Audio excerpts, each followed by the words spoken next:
was like I was living in La La Land. Like in my head, this person wanted to be around me all the time. He loved me. He missed me. And if I wouldn't answer my phone at work, he would call actually the office. Oh, wow. And when I woke up, I went through my bag and I found my clothes drenched in tomato juice. There was a couple times where he would just throw my clothes out in the front yard and keep my son. You mentioned closure and like finding the end of the chapter to start a new chapter. How did you find that? Life gets better when you're free. Yeah. Hi, welcome to Can We Talk About That, the local Oxford County podcast where we break down gender-based violence in our everyday lives.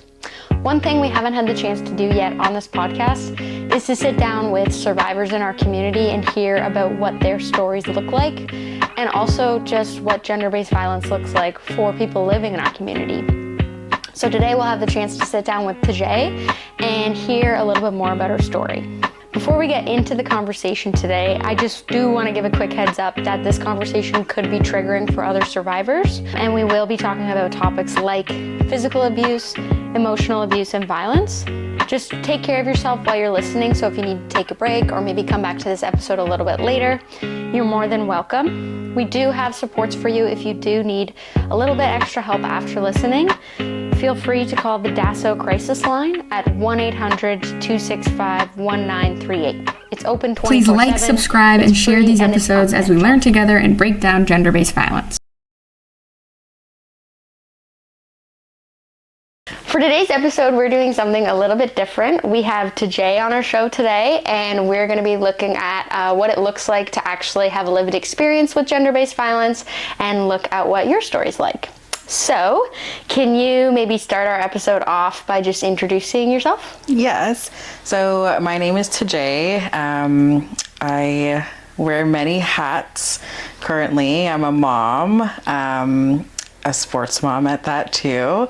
I'm a full-time employee. I also have a small business, and something new to the roster is I'm also a new master's student. So I'm just juggling everything right now. I'm here to share my experience and what it was like transitioning out of a really tough relationship that I was in. And I think and I hope that what I share inspires somebody or heal somebody or help somebody start that journey or realize that they're not alone. Well, or realize maybe even what they're dealing with is abuse as well. Yes. Yeah. Yeah, that's huge. Well, and we've talked about it just a little bit preparing for the episode, talking about how important it is to have these conversations. So I'm very excited that you come on. Me too. How are you feeling about telling your story? Well, I'm feeling good. Kind of nervous. Yeah, that's totally fair. I'm feeling good. I feel like these conversations definitely are important. There's so many experiences out there. Like you said too, like hopefully somebody will see and be like, oh, okay, that actually is abuse, because people might not know. And I hope that if this story resonates with somebody, or if somebody's going through something similar, that they're able to say, oh my gosh, like that's somebody who has gone through it, and there is a way to get through it, and then life after as well, and what that looks like. I hope that they feel inspired for their healing journey, because it is a tough one. And we talk a lot about shelters, counseling, court support, and all those other services while people are usually leaving. And I think we don't really focus on the after, and I think that is also important too. So I hope that again that somebody hears that and it resonates with them. Yeah, I hope so too. So maybe to start us off, thinking of your story, what do you feel comfortable sharing? In terms of my story, I can share, it was a long 8 years. I was emotionally, physically, and mentally abused in my relationship for a very long time. It didn't start off that way. It was very, very it felt great. I was in a dark place at that time when I met my ex-partner, and he showed me all the love that I felt like I needed at that time. I was going through a lot with my parents. Our relationship was a little bit rocky. There was a lot, like I was also going through postpartum because I had my son at that time, and I don't think my parents really knew how to navigate those emotions. I come from a Caribbean background, so the stigma around mental health and postpartum was there, and nobody really talked about it enough. So I was definitely going through a lot that they saw as acting out, and I didn't know much about depression, anxiety, and postpartum. So navigating on that on my own was a lot. And I met my ex, at what I felt when I look back at it now, because I try not to live in regret, but I always say things happen for a reason. So I feel like I met him when I was supposed to. He came into my life, and he's the one who kind of introduced me to and taught me about depression and anxiety and postpartum and what that looks like. And shared like his own mental health struggles. So that kind of helped me, and that was like the start of our relationship. So I felt very loved, very supported by him. He also was very interested in me as a mom, which I felt like, oh my gosh, somebody wants a single mom, which again, there was stigma around that he put in my head a lot. So knowing that he wanted that little family felt really good, and we lived together. The love bombing was insane. His love language was gift giving, so there was always gifts, there was always flowers. He was very artistic as well, and he would write poetry, and he would just do a lot of things, and he took care of my son and I really, really well. So it was very hard to, once I realized that it was becoming an abusive relationship, it was very hard for me to accept, because it was just so great. And he provided like a really good life for my son and I outside of the abuse. And so that kept me there for a while. Growing up in a very strict Christian household too, like that was our life. We were just going to school, going to work, going to church. So I didn't really have the experiences of traveling, which my ex-partner brought those experiences into my life with my son. We traveled a lot. We went to music parks. We just did a lot of things that I didn't do growing up. So that also kept me in it too for so long, because I wanted my son to have these experiences as well. And then, like I noticed when things started to change was when my relationship with my family started getting better. We kind of hashed a lot of our issues out, and we talked about the mental health piece and how I felt that they weren't as supportive and what they could have done more.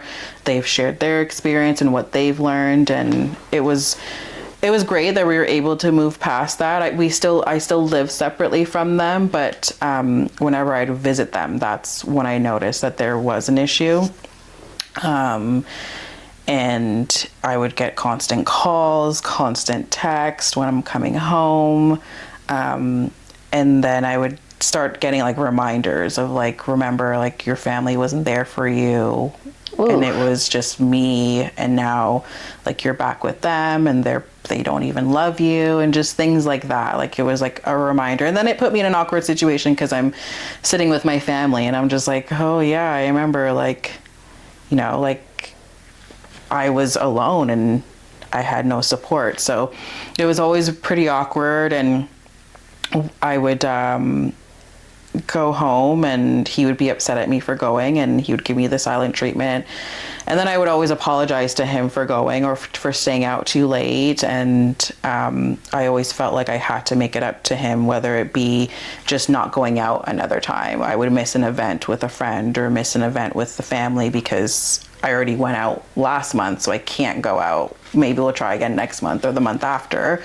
And that pattern continued until I just stopped hanging out with friends and family and became very isolated with him, because that's when we were our happiest, when I was at home not doing anything but taking care of my son while he went off to work, and he wanted to make sure like he came home and I was home.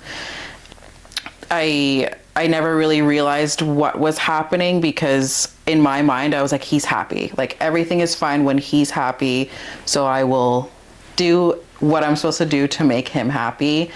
Until I started working, I got my first job, and a whole other pattern started where I got my first job, and it was only 2 days a week, and it was for a few hours. And then when full-time staff went on vacation, because that's what they hired me for, to kind of cover the busy days, and then when staff go on vacations, when I had to do a full 2 weeks from Monday to Friday, that was just like crazy. Yeah, it was like it was the end of the world for him. He didn't like it. When am I coming home?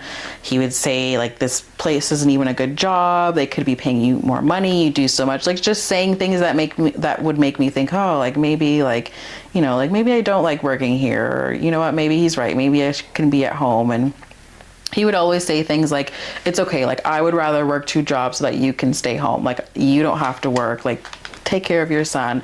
I'll do all that stuff. And then eventually I ended up just quitting. I was like, you know what, after it was a couple months, after I was like, you know what, I think it's best for me to stay home. We're happy again. But then as I slowly started navigating life and figuring out what I wanted to do career-wise, I was like, okay, I need to do something. Started college at that time, and then took another part-time job, but that part-time job was on the weekends. And he was fine with it, but then randomly it was the end of the world again. Your son misses you on the weekends. I miss you on the weekends. We need you on the weekends. And every other weekend I was calling in sick or making up some sort of family excuse. Something happened and I couldn't come in. And I knew that they were very frustrated, and I knew that they were going to fire me eventually. But there was one day I just stopped going, and I never quit. They never called me. I never called them. And it was just the end. And then when it came to school, he would pick me up. He would drop me and pick me up from school every time. I didn't have a Monday to Friday schedule, but Monday to Thursday, he would always bring me to school and pick me up. Sometimes he'd let me take the bus if his work shift didn't align, but in the morning, but after he would usually kind of pick me up and meet me. And I always thought, oh my gosh, like great. Like I don't really have to worry about transit. He's always willing to pick me up. I wasn't driving at the time because I was terrified at that time to drive. But I thought it was great. Mm-hmm. And then when I had major projects to do and I had to do group projects, it was always like, oh, well, who's in your group? And I would catch him like reading messages on my phone to see like who I'm talking to and what we're talking about. And then I met a girl that I actually went to high school with in my program, who said, hey, like you don't have, like your partner doesn't have to pick you up and drop you off. Like I can do it. Like we live close to each other. We can carpool in the morning. We have pretty much the same classes. It would just be one day that I needed to drive or take the bus on my own. So I was like, oh yeah, great. Like that makes sense. Like I felt bad that he would have to like get up extra early to kind of do what he needed to do in order to get me to school on time and then get himself to work on time. So I thought it was a no-brainer, but it was just like, no, like he was not happy with it. He thought that I had somebody else in the car or that my friend had somebody else in the car. And then when it came to like studying and having study dates after, he was always like rigid about the time and where I would go and how late I was staying. And there were things like that I didn't notice. Again, in my head, like talking about it now, it's like, oh, like, how did you not notice that? But in the moment for me, and I know my friend that I went to college with can say this because she has said this to me, it was like I was living in La La Land. Like in my head, this person wanted to be around me all the time. He loved me. He missed me. He's trying to help me. He's trying to help me. He wants me to focus on my family. He wants me home, you know. So in my mind, I'm like, no worry, babe. Like, I'll be home soon. Like, I know, like, I'm out. Like, it's just been busy. Mm-hmm. So I wasn't thinking anything of it. Like, it was like, oh, like, he wants me home, and that's okay, because what partner wouldn't want their partner home? And so, yeah, like, a lot of that was going on, and it was very, very interesting to kind of like experience that. And then it became like, no, I don't want you to have these rides, or I'll do it, or take the bus, or whatever. And there were points in times where he had to accept a ride because his work, like a ride that I was getting because his work schedule didn't align, or had to accept me taking the bus. And so it did cause a bit of strife here and there, but I dealt with it the best way I could. But then things just took a really big turn for me when I got a different job that was full-time, Monday to Friday. And at this point I would have started university. So it was a big change in schedule for university and then working. And then this is when I was really like engulfed in that like working student mom life. Yeah, you're busy, let alone trying to text really someone busy. Back all the time. Yeah, right. So I really it was a really big change. And then also this job that I had, was the first job that I had where I actually worked with people who were the same age as me. So at that time I would have been 22, 23. And so we were all the same age except for management. And so it was like, oh wow, like I'm meeting people. And at this point I would have been isolated from all of my friends. So all of the friends that I had were his friends. And so if I went out with friends, it was him and his friends. And so I met people who I got along with, and I was like, oh, this is cool. We had the same interests, and they would hang out after work. And I never went because I knew he wouldn't like it.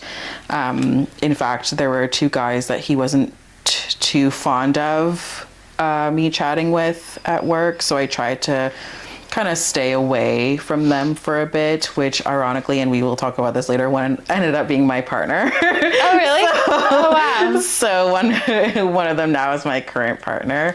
But he was just like, no, I don't want you talking to guys at work. And my partner now, like when we actually talk about like our relationship and how we met and stuff, like we never talked for a full year, like when I worked there. And it was just insane to go from like not talking and then eventually later on dating in life. But like it was very much like I can't talk to, and I shouldn't talk to the men at work because my partner is insecure and I don't want him to think that I'm cheating or doing anything behind his back.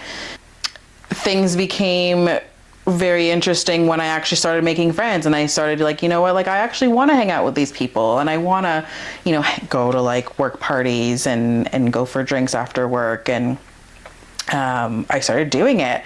And then also one of my coworkers that I became very close with lived about 10 minutes away from us.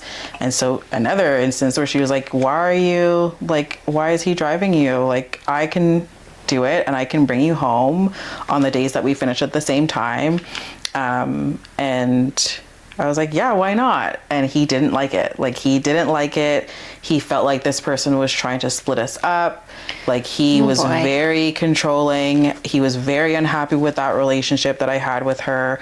And again, would say things, make me feel like, you know, he's the only person that understands and cares about me. And, you know, they don't know about your mental health and how that plays a role in how you are and things of that nature.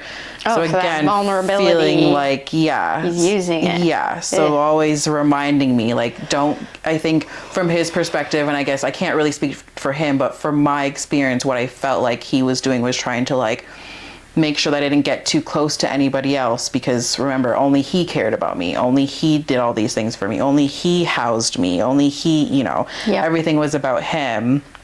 And yeah, like it was just trying to stay in that. But at this point in my life, I was trying to like, I was going through, I wanted to discover myself and who I was. And I don't know, making friends just felt cool at that time, which is weird to say at 22, 23, when at that point you'd hope you'd have friends. But like I felt weird going back to my friend group that I kind of shut out. Like I was like, I felt embarrassed, I felt shame, I felt guilt. What am I gonna say? Like, oh, sorry, my partner. Yeah. Well, and at work you're seeing them every day. Yeah. Like it's easier. So it was easier in that sense. And then like that was the longest job I ever had. It was 2 years. And in comparison to like the first and second job that I had.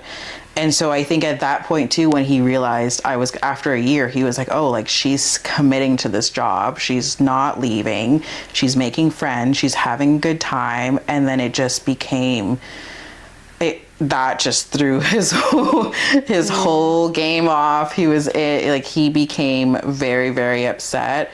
Going through my phone, my phone was connected to my MacBook at that time too, so he would read my messages while I was at work. He'd bring up things that I like never told him. He'd go on my social media. He found my passwords. So he was really, really creeping through all of my stuff, which I didn't realize until a bit later when he would bring up, when he got upset and he would bring up conversations that I've had. But he would also use things that they've said. Like there was an instance where two of my coworkers, they're going through a lot in their own relationships, and one became single, and so she was out being a single lady, which she's entitled to.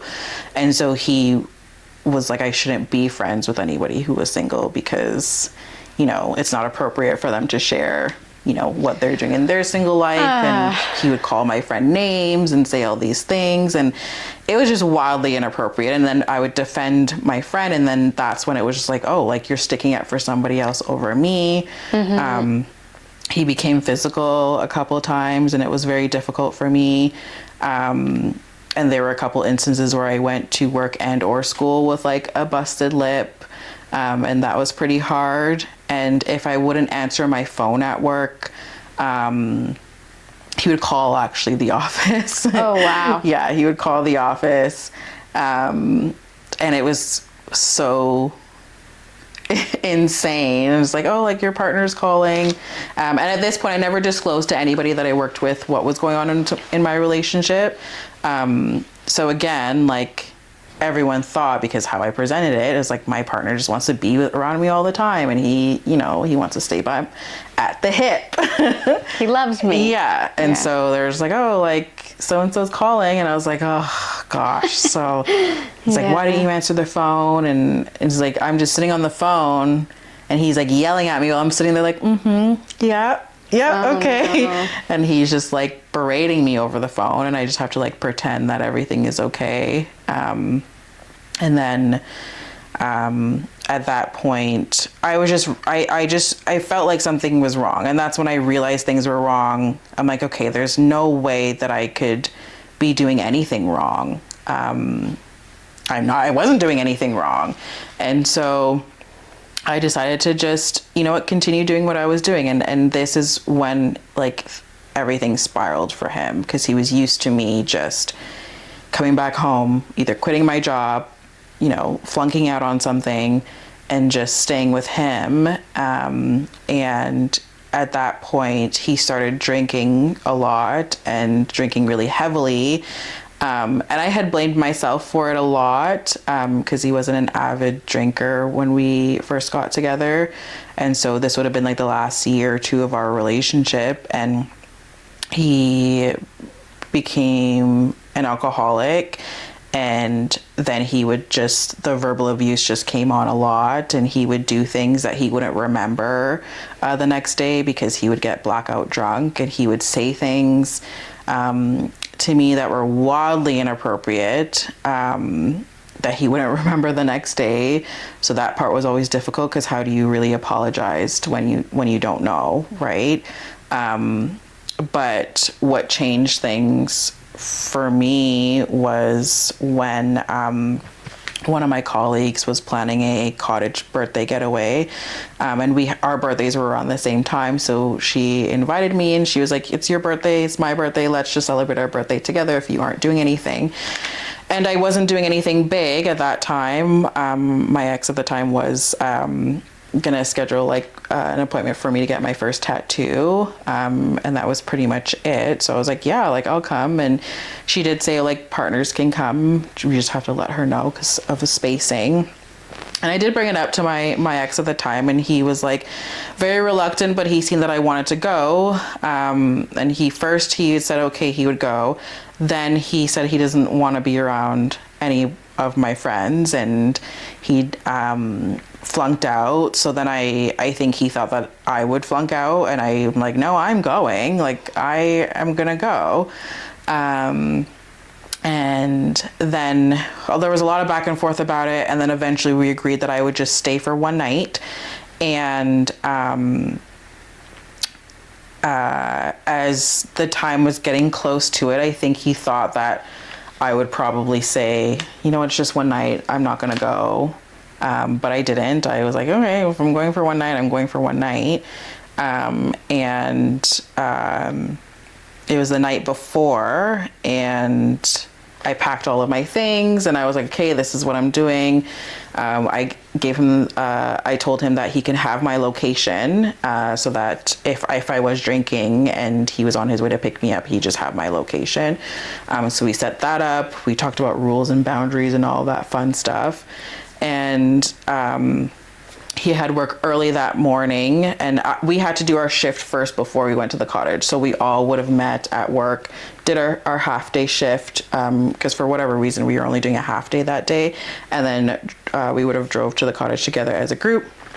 And he had to get up at 5 a.m. I think at that point to get ready for work. And when I woke up, I would have woken up at about 7. And when I woke up, I went through my bag and I found my clothes drenched in tomato juice. And so I was looking through my bag, and then I realized like I didn't have my wallet. So I had no wallet, and I was so upset. At that point in time, I was probably at my lowest in terms of how I felt about my body, about my appearance. So the way that I packed was a way that I knew that I would be comfortable around people that I wasn't normally around. And so those were clothes that I felt comfortable in, with my mom bod. And so like I was really, really upset about it. And that's when I lost it. I think at that point, everything that has happened in our relationship kind of like boiled up inside of me, and I called him, and that was the first time I've ever yelled at him. Like I yelled at him and I said, you are crazy. I'm like, I said so many things to him that he had no response to. Like that was the first time he was speechless, and I'm yelling at him and I'm screaming. I'm asking him where my wallet is. I'm asking him to tell me, and he's like, well, just don't go. And I told him, I'm going. I said, I don't care, I'm going. And right when I realized like, wait, I don't need my wallet because I'm not driving, and I can also just e-transfer my friend if I needed to, that's when I was like, actually, you know what, forget it. And then he told me where my wallet was. Classic. And then I took all of my clothes. I didn't let that stop me. I took all of my clothes and I washed them as quick as I could. I got the tomato juice out. Luckily, it was only sitting for about 2 hours. So, oh my gosh. So luckily. Tomato juice. Why tomato juice? And at that point, this is a side topic, but it was Aritzia clothes too. So the fact that it even came out, but now when things get a stain, it's hard to get out. Oh yeah. That's a whole other story. But they were nice clothes. They were nice and expensive clothes. So I washed them and they came out, and I packed my bag. I called my coworker because she would have been on her way to pick me up. And that was the first time I ever disclosed to everybody like about everything that's been going on in our relationship. So that was your huge turning point. So that was like my huge turning point. That's where I was like, he is crazy. Like this is everything that's been going on. And my friends were shocked. Like they were just like, oh, like I had no idea this is what was going on. Mm-hmm. And that cottage weekend was a blur because I was just drinking the pain away. And he had the audacity to think that I still wanted him to pick me up the next day. I messaged him. I remember messaging him and he said, what time am I picking you up? And I said, you're not picking me up. I turned off my location and I turned off my phone. And I know, like, when I got home what happened, but he was insane. Like, I've never done that before, and he was livid because he couldn't find me. He's lost all power. He's lost all power. I know that he drank a lot that weekend, and that's when I felt my most powerful. And I was like, wow, like, what am I doing in this? Like, I was reflecting on everything. And I was like, what am I doing in this relationship? Like, what has he done for me besides those experiences that I'll forever be grateful for? But it was just like, at what cost? Like, at what cost was I living this life that, on one hand, my son has these amazing experiences, and for him, he was a little kid, so he's thinking he has this amazing life, but it was like at the cost of my sanity. And so as a mom, like, and moms do this all the time too, like, they always put their kids first, and, you know, it's always about the kids. And there's a point in time where I was like, well, I can't be a mom like this. Like, I can't mentally be a mom to my kid when I'm going through something that he has no idea about. And so it was really hard for me to make the decision to leave. But when I got back that weekend, it was like silent treatment. I didn't do anything about it this time. Like, I didn't try to like overcompensate or anything like that. So at that point, I think it was like we both were just like, okay, like, this is what's going on. And he fell more and more into drinking, and kept doing inappropriate things. There was a couple of times where he would just throw my clothes out in the front yard and keep my son. And he never knew this, so if he ever listens, sorry. But he would throw my clothes out, and he would always, like, every time I'd say, like, where am I supposed to go, and he would always say, like, figure it out. But he believed that I had a bag of clothes and I was just sleeping on the street. But he didn't know that his best friend, who knew all of the stuff that was going on in our relationship, she was the one who always just let me stay at her place. And we never told him, because she didn't want to upset him. She didn't want, you know, him to think anything of it. And she didn't want to be involved in that. But she obviously didn't want me to sleep on the street. So every time she would always let me stay at her house.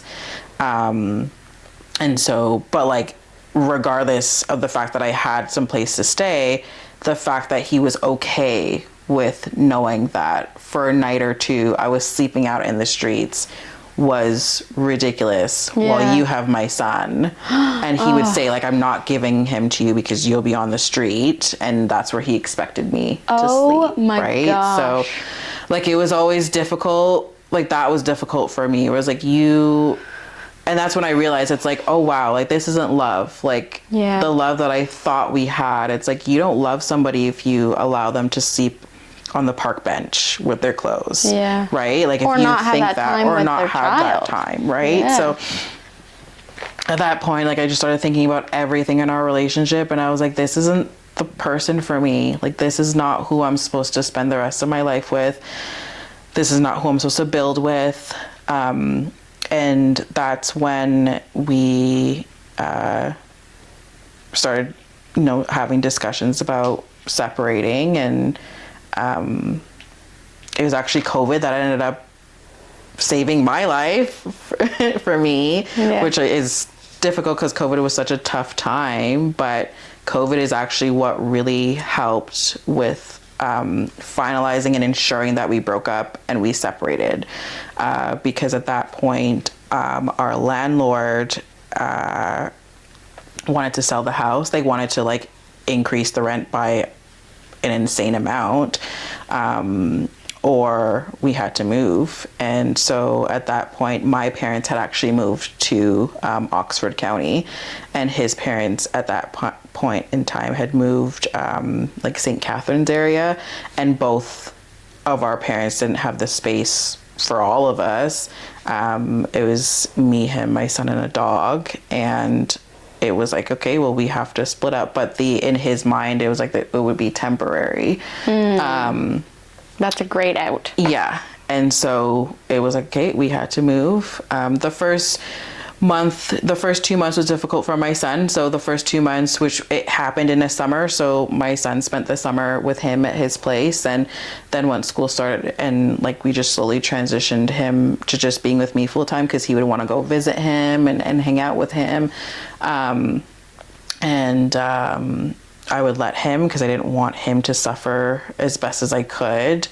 Until eventually it was just, okay, we're not going there anymore. And that was a transition that I had to deal with. But yeah, like it felt great to just finally be free from him and that.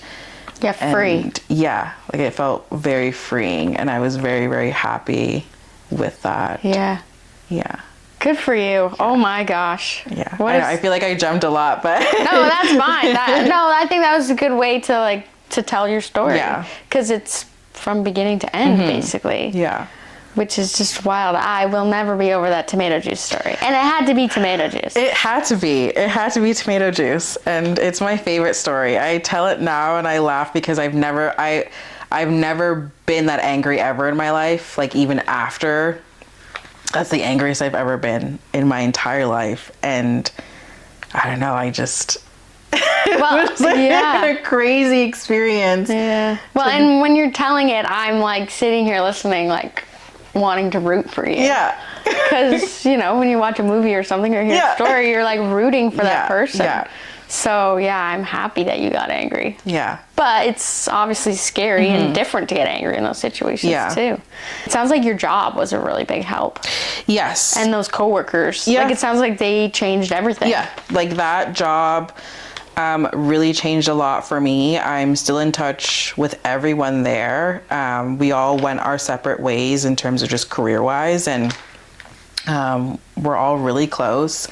And yeah, like that job really did a lot for me. And it's hard when, from my ex's perspective, like that job ruined everything for him.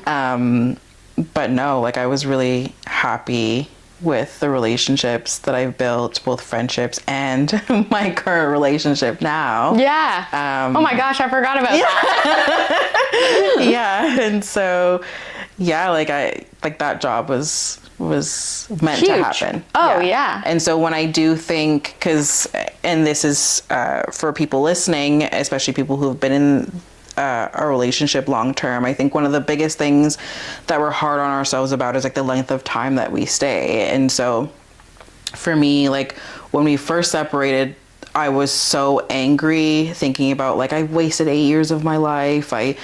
I could have done this, or I could have done that. And then I had to really reflect and think about what happened in that 8 years. And I always say everything that needed to happen was supposed to happen. I needed to stay a bit longer because I need to meet these people at this job, or I need to make this connection at school, or I need to make, so I'm those things wouldn't have happened if I left sooner, if I could have left sooner. And who knows, maybe I was supposed to stay until COVID. Maybe that would have been the only way, because then we would have had a good distance between us, right? I couldn't imagine what it would have been like if I, moved out but lived close to him, what he would have done, especially with everything. I haven't shared everything in grave detail, but with everything that I knew he could do, I couldn't imagine being as close to him as I was. Yeah, in and that having situation. A little bit of freedom, but not full freedom. Full freedom. And then having my son too, because again, my son never really knew what was going on. And for him, it was this is my stepdad. And so being so close and then having to tell a kid, no, we can't. Whereas with the distance, that's what I got to use at the beginning. I got to say, with the distance, it's hard. You have school, we're trying to get into routine and build a life down here. So although it was hard for him, he understood in that aspect until eventually I was able to kind of talk to him about the breakup and, have those difficult conversations. But yeah, it was. Yeah, that's really hard. Yeah. But yeah, interesting to think about the timeline. We've talked a lot about what it was like in the relationship and getting out of the relationship, and we talked about how important it is to talk about that post-relationship. So what's it been like being out of the relationship and kind of like rebuilding and thinking about what that looked like as a single person? Yeah. So when I first got out of the relationship, like we said, I felt that sense of power. And honestly, I felt like I was on cloud nine for a while. Like I made this like big decision that I didn't think that I could ever make. I took a shot at moving back in with my parents after everything like we went through. And so, I mean, I would have been like 27 at the time. And so I hadn't lived with my parents since I was 16. So that was like a huge risk that I was taking. And there was a lot of emotions. Like there was feeling like I was on cloud nine. There was the powerful feeling that I was feeling from leaving. And then once everything settled, I felt like, oh my gosh, like this is it. Like am I really leaving this relationship? Do I really mean this? Do we just need the distance? Like, should we figure things out? So there's a lot of like questioning my choices, but it also came from realizing like I never really had choices, or if I did like make a choice, it was always made to seem like it was a wrong choice. So I was like navigating that. The biggest thing when I was single was figuring out what I liked, because again, just because of time, we didn't have time to like discuss every single detail, but like even as something as like when we were in the car together, he had the playlist, he played the music. If I ever played a song, I was like, I don't really like that song, but then later on it'll end up on the playlist somehow, some way. But like everything was kind of like controlled, like what we watched, what movie we watched, what TV show we watched.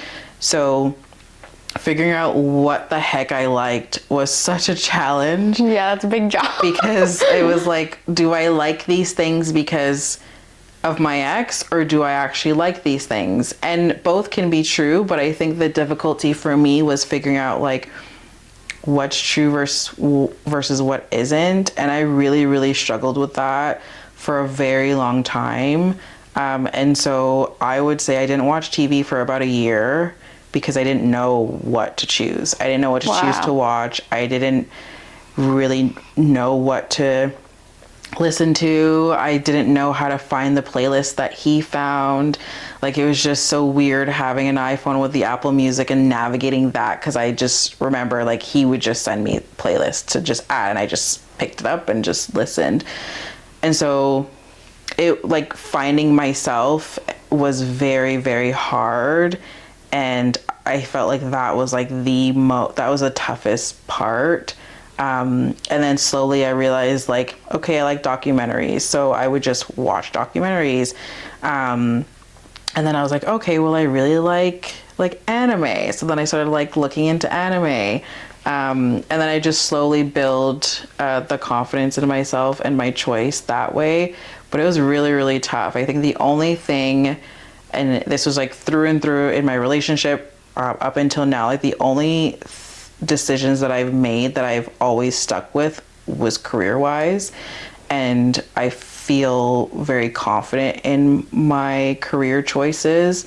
But everything else in life, like it's so hard for me to just make that decision, because I've always just felt doubtful about what could happen. Like, so when I was single too, like making a decision, I was like, oh, well, what if this takes time away from my son? Or what if this happens? Or what if that happens? And I would always like feel like mom guilt of like abandoning my child. But then I had to tell myself like, listen, I'm a working mom. Like that's normal, where, you know, sometimes your kid will be home before you're home and they'll just have to wait until you get home to make dinner, and that's okay. And so I always had that little voice in my head, like reminding me, or the negative voice in my head telling me like, you know, like you're being a bad mom because you're doing this before you're doing anything like kid related. And so that was, you had 8 years of it in your ear. So it was very, very difficult for me, and even just my body image too, and how I dressed and how I looked. Finding my own style was difficult for me, and I mean, it's always changing, like, Yeah. trends and stuff. So I still struggle with it a little bit now, but like finding what I like to wear, because he would always tell me what to wear, what would look best on my body, and how I should wear things. So that part was difficult too, like finding my own swag. Yeah.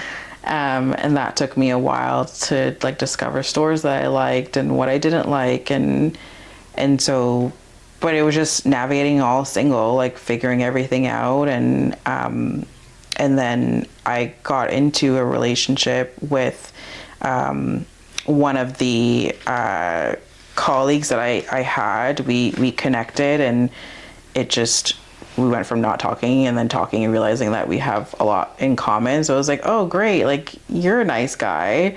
And so we took that relationship slow at the beginning, and he was aware of everything that I had gone through. So he was very patient and kind and understanding. But it became very difficult for me being in that relationship, which it's something that we both never knew would happen. But like, that's when the effects of my past relationship really started coming out, where I had a new partner who encouraged having your own hobbies or having time with your friends, having, girls' nights, and who didn't mind if, you had male friends or female friends. And he had male friends and female friends. And so there was like no jealousy there in that aspect, no control there in terms of like what friends should look like. And you think like that would feel really good, but for me it didn't feel good at all, because I was so used to like being, like controlled in that aspect. And Yeah, it's totally different. yeah, and It's almost scary in its own way. Yeah.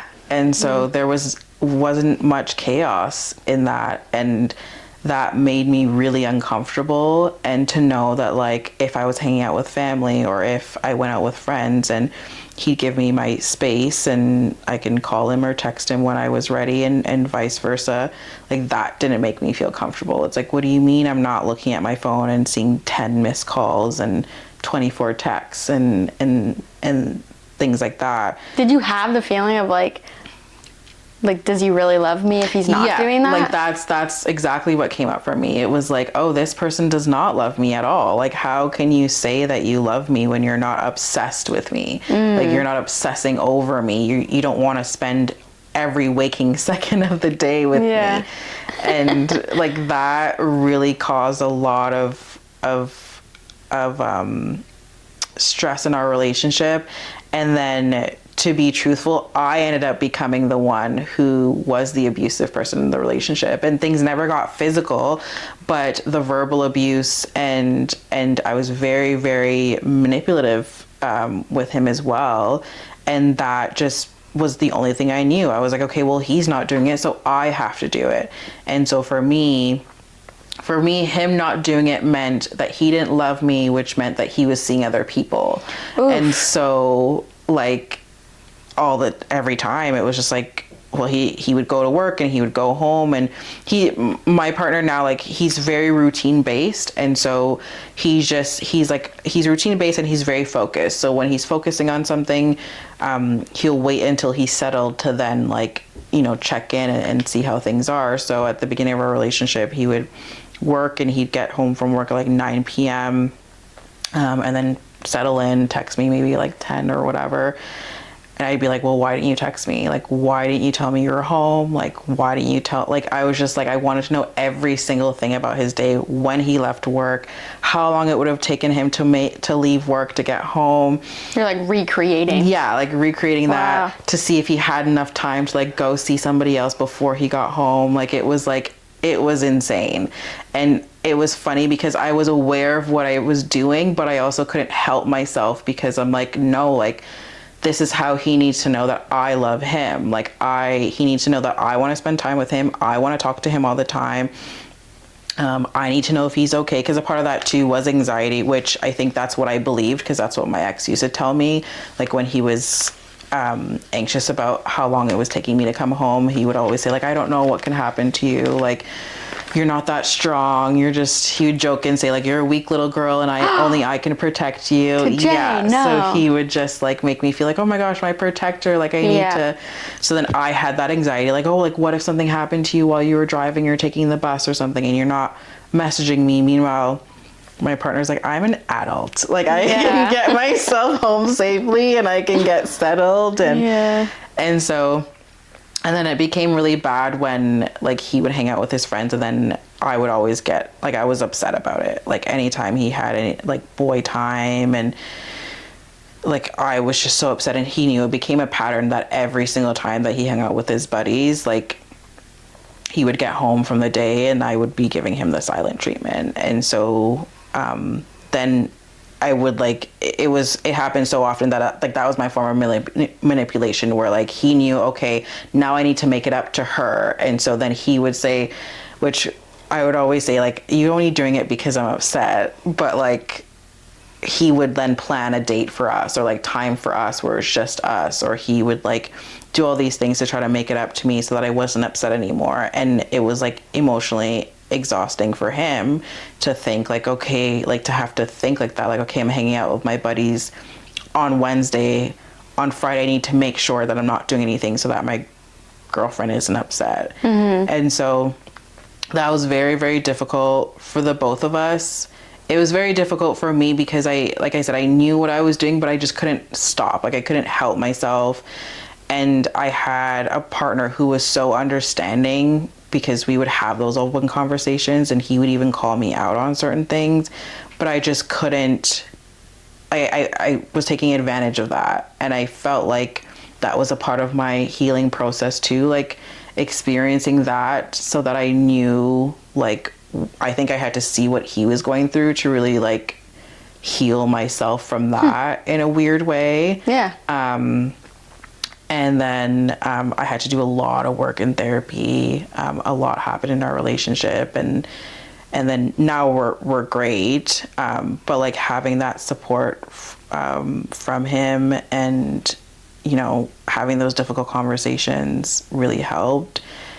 But it was very difficult to navigate. Like it was difficult. And then I think there was one year where I really had to like be honest with myself and one, get the closure that I felt like I needed from my ex, and to finally like close that chapter by really dealing with it, because I didn't really deal with it. I didn't really sit with the 8 years, and that's what I needed to do. I think when I got into the new relationship, that's when I was like, you know, really thinking about it, and I was like, okay, no, I actually really need to like sit with it, not distract myself with this new relationship, and just, you know, process everything that happened. Because I was a teen up until, you know, your prime years in your your early 20s, and it was very, very difficult. And I'm glad I had the opportunity to do that, and I had a partner who was really patient enough with me and understanding. And not to say that he put up with anything, because he did call me out on all the time. It sounds like you needed that though. And yeah, I needed that, and I needed the tough love too, because there were instances where there were times that he didn't make it up to me, and I was being a brat. Like and he would call me out on it. And so I was also bringing out a side of him that he's never like experienced before, and like even just the combativeness and like us yelling at each other, like things that, when he's a quiet guy, like he's super quiet, so he felt like he didn't know who he was becoming in the relationship. And that made me feel so guilty, because I felt like, wow, like I don't want to be the one who's traumatizing somebody else and making this relationship be their first, you know, toxic, abusive relationship, right? And so I really had to look at myself and change my behavior, and that's what I did, because that this now is somebody that I hope that, you know, we stay together forever. And I had to really put in the work, whether it be for him, for anybody, right? Because I don't think anybody deserves that. And so I'm glad I really took the time to just, you know, heal from that. Yeah. You mentioned closure and like finding the end of the chapter to start a new chapter. how did you find that? Um, Because I think that's really hard for a lot of survivors. Yeah. And moving forward, even with a new partner, exactly like you're describing, is like a lot of that stuff is coming out, and maybe you haven't had the time to process. That's where it gets hard. Yeah. And so in terms of the closure that I needed, it was a matter of, and I think a lot of people go through this, when we have something happen to us, we're sitting in the why. Like, why me? Why did this happen? What did I do? And so a part of why I felt like I couldn't fully heal was because I needed all the answers. And when we broke up initially, I was always like pushing for that, and he couldn't give me any of the answers.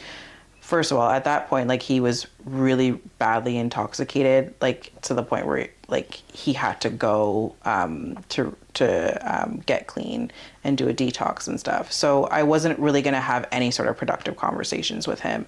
But for whatever reason, I couldn't accept the answers that he was giving me, because for whatever reason, I needed like a solid answer as to why you chose to do this to me. And so I kept pushing and pushing for conversations, and that was holding me back. And like, I had to accept, what he said. And I think there was one point in time where I tried one more time. I was like, okay, I reached out to him and I told him that I was struggling, and I had a bunch of questions that I wanted to ask him.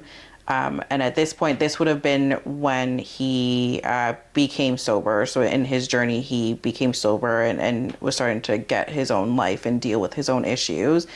And so we had set up a FaceTime call, and I had a bunch of questions that I had asked him, and he answered the questions, and he didn't give me the closure that I needed, which what I mean by it is he was answering the questions great, way different than he did in the past. But in that instance, he was talking and I couldn't even hear him. And I've never said this to anybody, but like, he was talking and I couldn't hear him. And all I kept saying in my head is, it has nothing to do with me. And that's when like I got that closure. It's because for so many years I thought like I did something to deserve what he did. And like hearing him talk about his own personal struggles, or just not remembering because he was intoxicated, and like hearing everything that he had to say didn't even matter to me at that moment. And it was weird that it happened at a moment where he could actually have a clear conversation. So I still sat on the phone, but like I was done with the conversation. And I remember at the end of our conversation, he was like, do you have any other questions? Like I think I told him I had like 10 or so questions or something like that. And I think I only asked like a couple. And he's like, do you have anything else? Like, did what I say trigger you? Like, whatever. And I was like, no, actually, I'm actually fine. Huh. And then he was just like, oh, like, are you sure? And then he even said, like, if anything else comes up, reach out. And I never did, because I was like, I've been like wasting my time searching for an answer through him when the answer isn't gonna be from him. Because regardless, even if he had this elaborate excuse, like, like, oh, I hit you because blah blah blah, it's not an excuse, right? Like, there's no reason, there's nothing that you can say that can justify what you did to me. And I was stuck in that loop for so long, where I wanted like an excuse or justification for what he did to make me feel like I didn't deserve it, because I was feeling like I did deserve it. And so once I was able to move through that, that's when I was like, oh, like, okay, it has nothing to do with me. Yes, it did happen to me, but it's not because I'm not worthy of love. It's not because I'm not attractive. It's not because I'm a single mom. Like, it's not all the things that I had attached to why I went through what I went through. Yeah. Yeah. Wow, that's huge. Yeah. And I'm just saying this now, like I'm realizing it as like I'm talking about it, but that's literally what happened and what I felt in that moment. It was like, oh yeah, this conversation means absolutely nothing to me. Yeah, I don't need this anymore. Wow. Yeah. Well, and I feel like that's like a lot of the time what we're searching for, is you have those moments where you're like, I don't need this anymore.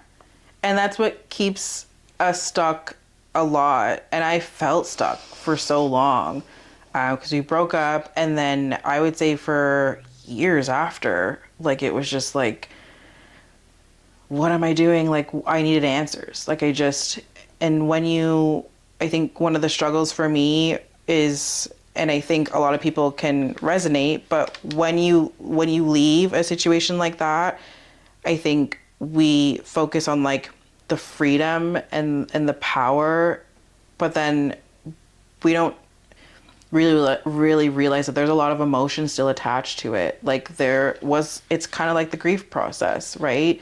And like at first I felt happy and liberated, and then I felt sad, and then I felt like I was making the wrong decision, and then I felt like I wasn't providing a good life for my son. I wasn't providing that family unit for him. I'm a single mom. I'm making him suffer in a single parent household. There were so many thoughts that I had. Obviously, the decisions I made, I was always like him in the back of my mind, like that's not the right decision. So I felt sad. I felt lonely, and I felt like I needed somebody. And then there was also a moment too where I thought, oh, well, no one's going to be with a single mom. Because again, like, it's like, I always felt like I should be grateful to him for being with a single mom, but that's what he wanted you to think. Yeah, but it's more common. And I realized that after. I was like, oh, like, you're interested in me and I'm a mom. And that like blew my mind. Right? And so like there was so many stages that I had to go through. I was angry. I was sad. I felt shame. I felt guilt sometimes because I missed him. Like there was just so much, there's so many emotions that I had to navigate.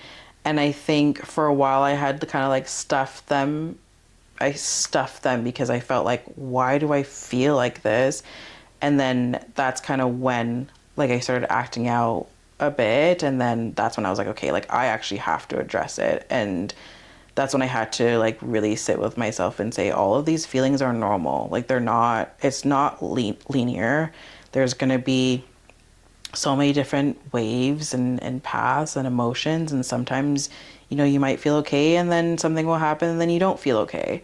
And even now, like a lot of my son's earlier years in life was all with me, him, and my ex. And I couldn't destroy those photos. Like if my son's, whenever he is ready to kind of get rid of those photos, he can. But that part was so hard for me too when I looked back at like all like baby photos and toddler photos and just seeing that my son and I barely had photos by ourselves. It was always us three. So that made me feel extremely guilty as well. So it was a lot. It was very, very difficult to kind of navigate that. And that's kind of what I want people to know too. Like everything that you're feeling is okay. Like there's no judgment. Don't judge yourself for it. And if anybody else is judging you for it, I would say stay clear from them. But everything that you're feeling after you leave is completely normal. And it's okay. When you kind of have to feel all those things as you're processing. It's confusing. Like it's a confusing process. Like being in the relationship itself is confusing, and then leaving is also confusing because it's like you're starting a whole new life on your own, or with kids if you have a whole new identity or self-discovery. Like there's so many things to navigate, and I'm still doing it now too. Like the work never really ends. Sometimes things might come up or you might get triggered, but I think being like loving yourself enough to know that like it's okay, like I can do this, I can push through. And that's kind of what I remind myself too. I'm like, I did that big thing of leaving. I can really do anything else in this world. Like that was nothing. Like, that's kind of what I think about now. Like it's my motivation. It's like if something's stressful, I'm just like, okay, like that's nothing compared to what I did. And so that's kind of what I use. Wow. I mean, it's like I can't. I'm listening to it. Like, again, rooting for you, and that goes for anyone's story. Like we're all rooting for them. Is there anything else you'd say, like if someone was listening that's maybe in a relationship like this or has left and they're in that processing era? Well, I think I'll reiterate the no judgment piece. I think be kind to yourself is the biggest thing. Don't judge yourself as well. Like, you're gonna feel a lot, you're gonna think a lot. It's gonna be a difficult journey. I think having a good support system is important. I think that's the biggest thing too, like having that support system, having whether it be one person that you can talk to, that you know is gonna be there for you no matter what is really important. And then to not feel ashamed to reach out to people that you might have, let go of in the past. I know I mentioned before that I had stopped talking to a lot of friends for that 8-year period because I was in isolation. Afterwards, I felt a lot of guilt and shame for reaching back out to them, and it was very difficult for us to rebuild the relationship. And we did talk about a lot of what happened for me and their understanding of it now, but I had to take that step and not let the shame and guilt kind of, stay in there and not allow me to do it. So I'm glad I did that. But yeah, I think the main thing is no judgment. I think one thing that I will say, and I've said this to a friend, I have a friend who was recently going through domestic violence in her relationship. And I remember when she had told me a couple of instances of what had happened, and she kept asking me what I think she should do, or she kept asking questions like, is this abuse? Is this not abuse? And she had, I remember there's one time where she told me this story that happened, and it was very triggering for me, but I had to kind of compartmentalize. And I remember just telling her, that she was looking for advice in terms of leaving. I just said, you'll leave when you're ready to leave. I said, you will know. I said, there will be something that might happen, hopefully nothing big. But there will be something that will happen that will give you the courage to leave. And when you do, that's okay. But I said, but for now, I think we should come up with a safety plan. Is it going to be that I'm going to be the person that you message? If it is that, I have to talk to her every day for her to check in and tell me what's going on, then I will be there for her. I wanted to ensure that she had at least had somebody to talk to, whether it was triggering for me or not. But I remember her crying because she was every time I've spoken to friends, they all just say leave. That's just the answer that everyone's gonna give, right? And she's like, you're the first person that never told me to leave.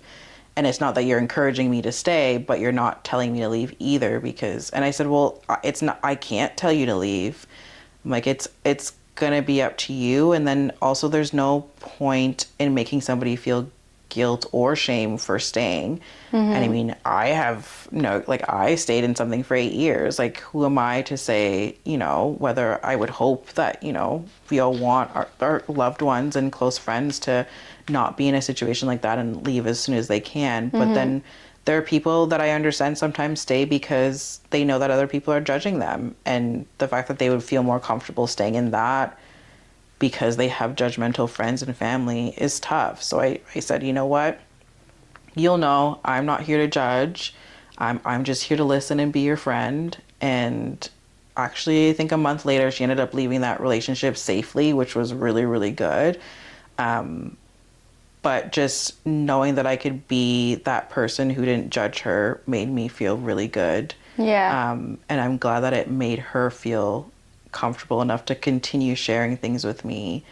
And yeah. Yeah. Well, because as soon as we say, wow, you should just leave and they're a jerk and da-da-da, they're not going to feel safe to tell you anything. Yes. And it could be escalating. Yeah. So yeah, I hope that there's a future episode coming where we talk about how to support survivors, and this is something we talk about because it's hard as friends to not want to like save them or you know, be like, stop doing X, Y, Z. And we're saying it out of love, but in the context but it's not of helpful. Exactly. It's just not helpful. Yeah.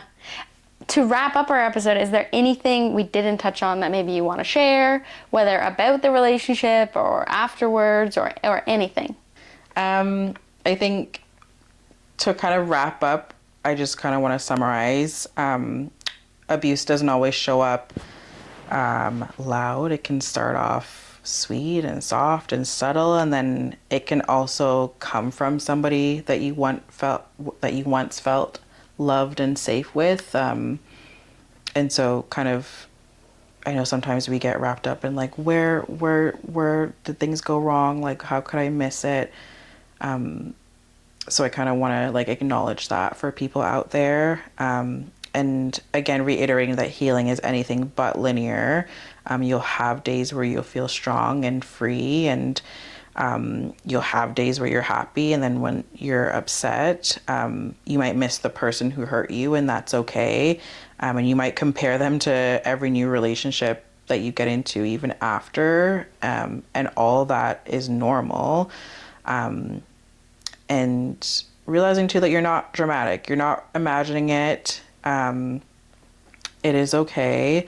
And if you're struggling to leave too, it is okay. I think the most important thing is making small steps every day to ensure that you're safe, and to make that plan of action of when you can leave. And like I said too, like when you're ready to leave, you'll know, and that's when you can kind of act in that way. And I hope that my story like was okay and inspiring to some people, and they're able to kind of take from it and learn that, you know, yeah, there's stuff that comes up after that's freaking hard. And I hope that they realize they aren't alone too in that, and that makes them feel normal. And well, and that after the hard, there's so much good stuff too. Yes, because life gets better when you're free. Life gets better.